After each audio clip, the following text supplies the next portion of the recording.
I'm ready to kick my girlfriend out because all she does is scroll TikTok and blow my money, but dumping her might turn me into the villain who left her homeless. I, 24 male, met a girl, 22 female, in a community college class when I was 20. We came from very different backgrounds.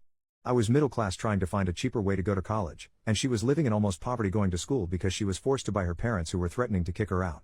She dropped out about a year into her schooling while I continued and finished. During her first year we formed a relationship and she moved into my apartment more or less. Her relationship with her parents is pretty much non-existent and she has little to no outside friends besides one or two women she knew from high school, who are deadbeats in my opinion. I make around $80,000 a year so we live relatively comfortably, but there's still some strain on finances. I can't exactly say when I started losing feelings, but the fact that she refuses to work, will not cook and wants to eat out every day, does not want to go to school, and continuously wants to buy and spend money on clothes and other stuff just slowly started grating me more and more.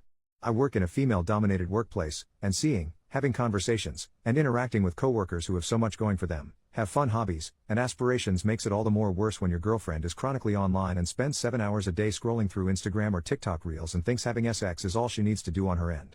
Our relationship isn't bad, we have fights every now and then like an average couple, have an active sex life, but that's pretty much it. From her perspective if I broke up with her it would be out of nowhere, but I'm pretty much done, and know I could move on quickly and have nothing to be regretful about as shitty as it sounds. The problem comes in her having no job, no finances, almost no friends, and no family support unit. I'm not a monster, I don't want to make someone virtually homeless, but I don't want to be stuck with someone who has nothing going for them either. I don't know what to do. Update the next day. For starters I want to thank everyone for all the advice I was given on the last thread as it helped me formulate how I would go about doing this. When I made that post I was having an extremely bad day and didn't expect it to blow up like it did, so I don't think I was able to give her a fair defense. Also I got dozens of messages, ranging from asking me to hand out her contact info so they could take her in as a live-in ex-girlfriend, to helpful advice telling me to start hiding anything valuable. When I had said that she had come from poverty, her father is a laborer while her mother also lives a similar lifestyle to how she lives now. Their home is maybe 1,100 square feet and in a terrible place in town, and given her father's past ultimatum, I don't think he will take her back as she hasn't been back home in years. Yes, I have talked to her about this, since January maybe 3 times. Either by gently telling her it would be nice if she went out more to find a hobby at the very least to flat out saying she was wasting away on her phone and that she needs to get a job or go back to school. Each time she either changed the subject, makes it a joke, or follows through for a couple of days before going back to her usual self. She is a kind partner, who asks me about my day, always tries to make me laugh or lighten the mood when I get annoyed, and generally shows a lot of affection. Which makes me feel terrible when none of that works anymore, and I just see her as another person. Now for the confrontation. Last night when we were both getting ready for bed, I didn't take my clothes off and instead just stood there telling her we needed to talk.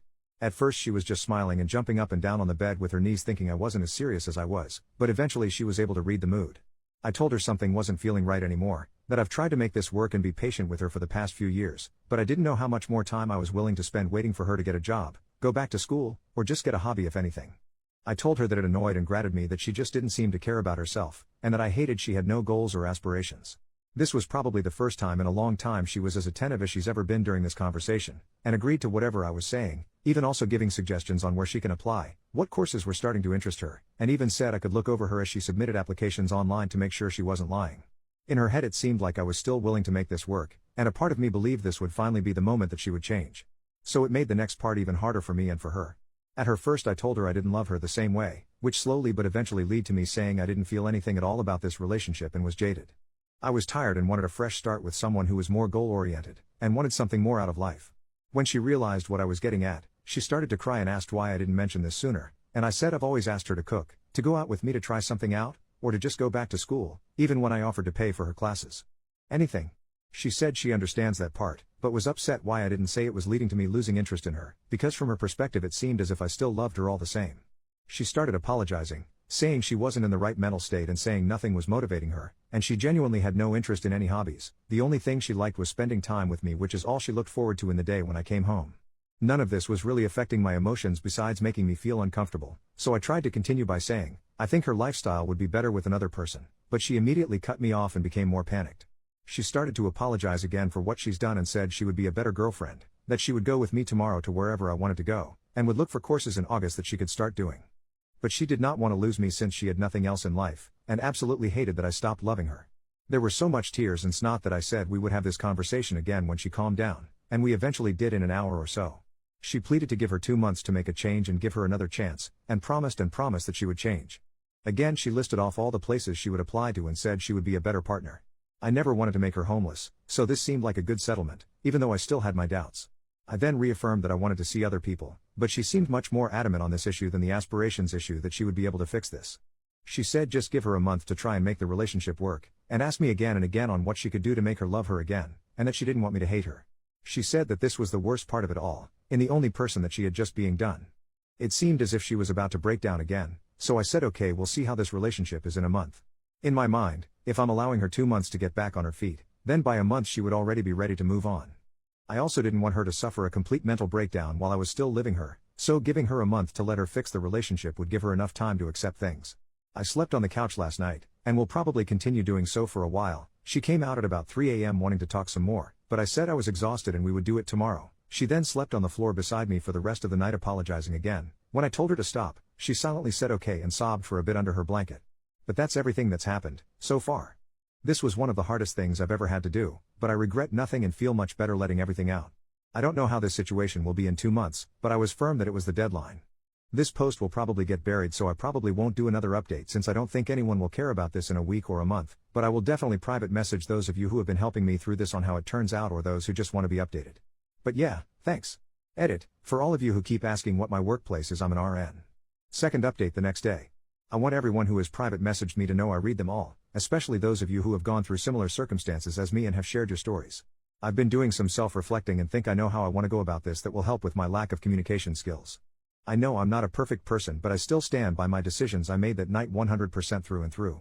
I might post an update sooner in a week or so, as the day after our fight am filled with a bit more hope than usual. Don't know how long it will last, but better make use of it.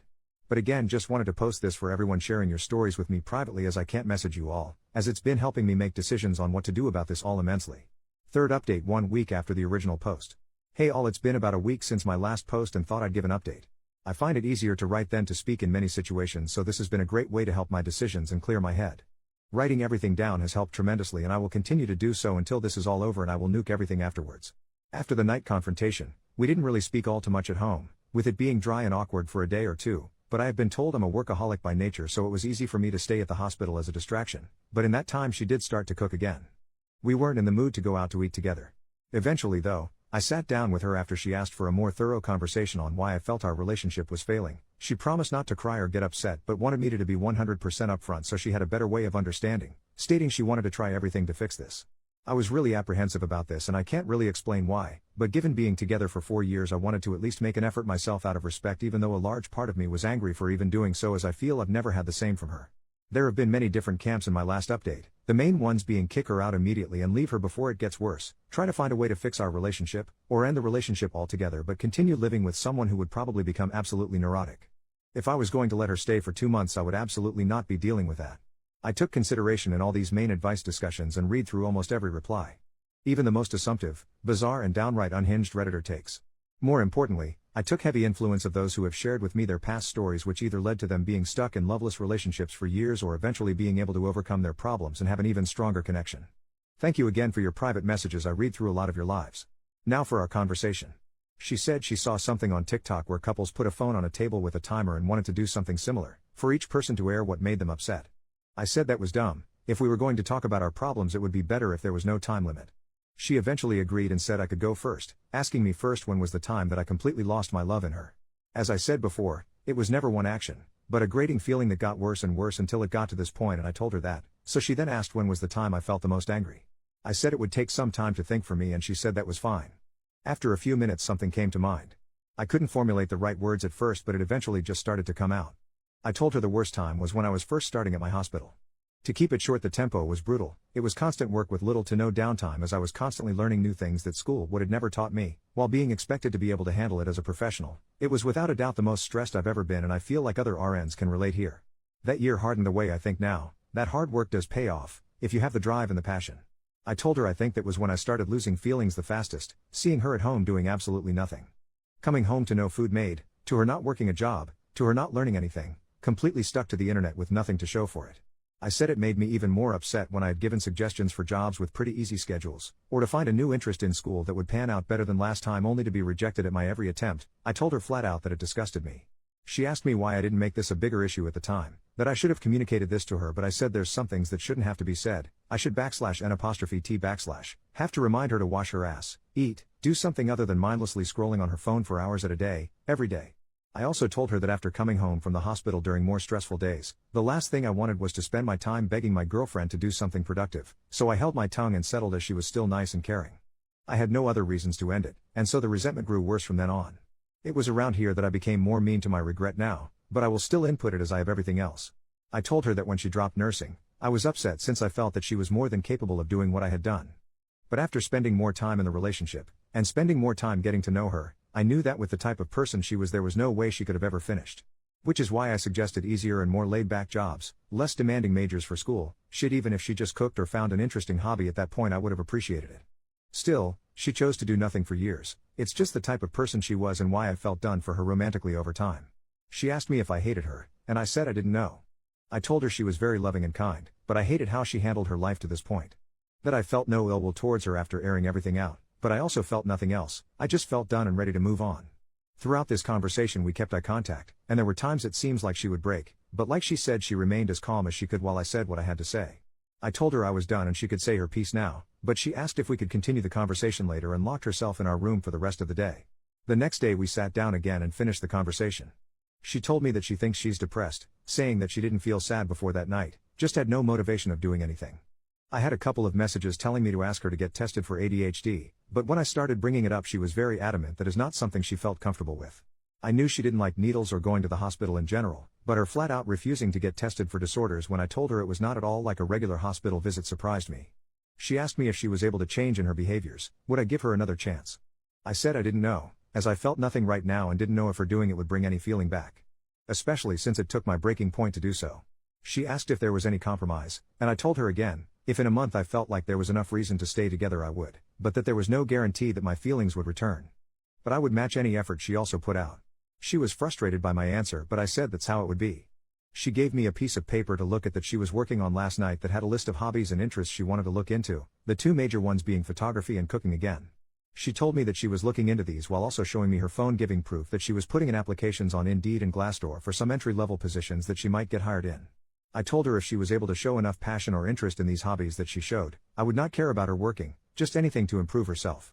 But if she didn't do anything at all, then it would be best to look for a new job to help her if she moves out. I've also been asked in private messages if I have any personal friends to talk to. There's 2 female coworkers I confide some information in given how many hours we work together at our hospital, and who I completely trust as in my opinion they are extremely grounded. They both said I would eventually get love bombed and this would all go back to how it once was, and that I needed to stand firm with moving on. They've very helpful friends who have even offered to let me stay over for a few nights, giving the reason that I would fall for her manipulation if I continued being anywhere near her, in their own words. But it didn't feel right since I'm still technically in a relationship, but I said I would consider it if the situation worsened. But again, I find them grounded, so I always try to take their advice to heart. Despite numerous messages from you all privately or openly telling me that this will be a mistake, I want to make the attempt to give this one last try. Though I feel heavily closed and guarded and still feel indifferent with our current situation. But a lot of you have told me this can eventually change with enough work from both parties. I have also taken the advice of those saying to cut off sex, which was my intention from the start anyway, by continuing to sleep in the living room. But each day she has been sleeping on the floor right below me, even when I tell her I'd rather be alone with my thoughts, telling me this is something she would not accept. But that's everything so far. Next update will probably be at the month mark, as there's nothing else I feel like I need to say for now, just waiting to see if things can get better now that we're working on this somewhat. Fourth update 3 weeks after the original post. Hello. A lot has happened in the past 2 weeks. It's actually felt more like a month with how much has gone down. My girlfriend was very proactive last week. It was a manic influx of energy as she tried to get interested in many different things that she thought she could enjoy. I kept my promise in meeting her halfway and tried my best at helping her in whatever way I could. The only real interest that she's been mainly sticking with is photography. I've said before that she has a stockpile of clothes that she's had over the years, and she sold a few of them on Depop in order to get enough money to get a Canon 250D camera that she says is good for starting out. She's looked a lot more into this than me. I strongly assume she stuck with this hobby as it gave her a chance to spend more time with me, as she continued asking me to go out into the city to take pictures and test out her camera. Given that I had promised to match her energy and didn't want to be a hypocrite, I did so even when I came home from longer shifts at the hospital. There was a major change in her behavior, however. While she usually was a very loving and affectionate partner, it had been turned up to its max during the first week. She asked me maybe 8 times a day how I was doing, if I was upset, what I wanted to do for the rest of the day, etc., just trying to gauge my mood. When we went out, her PDA was also maxed. She wanted to kiss, hold hands, and spend the night out as long as possible, even when I said I had to go in early to work the next day. It's hard to describe in words what she was doing. I don't know if it was exactly love bombing, but with the energy she putting out, I was fully expecting a crash to come, and it did during the second week. I'll talk about that in another post. There was only so much I could handle before I needed a break, especially with how I was still feeling after everything that had happened prior. My friends at work are the only other people I have been engaging with, and I've told them everything that has been happening. They warned me again that I was getting love bombed like they predicted, and it would only get worse. They asked me what I would do if I was stuck with her longer than 2 months, and I said my lease would be ending soon, so it was helping ease my mind, as I wouldn't mind moving if this all turned out for the worse, while still giving her enough time of a heads up. They stated their concerns that I was coming to work more tired than usual and it was getting noticeable, but I told them that I felt fine. During the weekend they had insisted that I go out with them to help my mood, stating that too much time in my apartment was not good for my health in my current situation. I declined when first offered, but after being asked again the day of, I agreed, and for most of the day I was with them having a really good time. In fact, it helped to regain my mood considerably. Naturally, my girlfriend was wondering where I had been the entire day, but I told her I had been with friends, and even though she was disappointed we couldn't go out for the day, I promised her we would spend all day tomorrow together. I get continued messages that I should immediately drop my friends and that they are manipulating me and my decisions, and think what you may, I know they are good people who look out for me. They played a large part in me quitting smoking this year, which although has made me more anxious at times, has helped with my health considerably. There's a different type of bond you form with people in our work environment, and I trust my coworkers with my life, for lack of a better term. Anyway, that's most of what happened the first week. Putting everything for the second week would triple this post, and it's hard looking back on it as it happened so recently and I still feel heavily raw. Large part of me posting this update to help, as writing everything out has always been a therapy for me. But yeah, thanks for your messages, and I'll try to reply to those of you. I promise to keep updated for more relevant details. Fifth update 2 months after the original post. This is a very long post, just as forewarning. I've been holding back posting this for a while, as whenever I begin to write, I cannot continue without having to stop. But now that over a month have passed, I think now is the best time to reflect.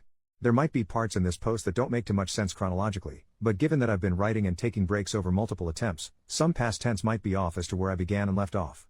When I said the crash of emotions would come, I was right. It was ugly, loud, and could have been easily prevented in parts.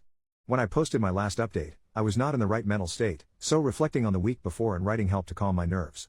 I'm also a bit embarrassed to admit that I started to smoke a bit again, but it also helped tremendously in my mental, which was getting close to crash as of recent, and without the help of my friends I didn't have much else to turn to. This breakdown was something I could not tell them since I didn't want them stepping in.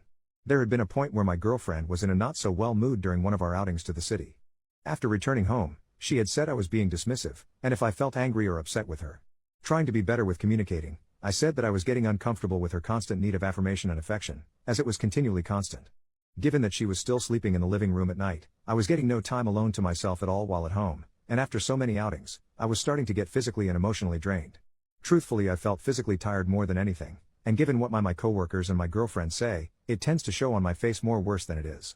My girlfriend seemed to take this heavily, and didn't attempt to talk with me for the remainder of the day, along with the next, but was in a much more brooding mood during the second.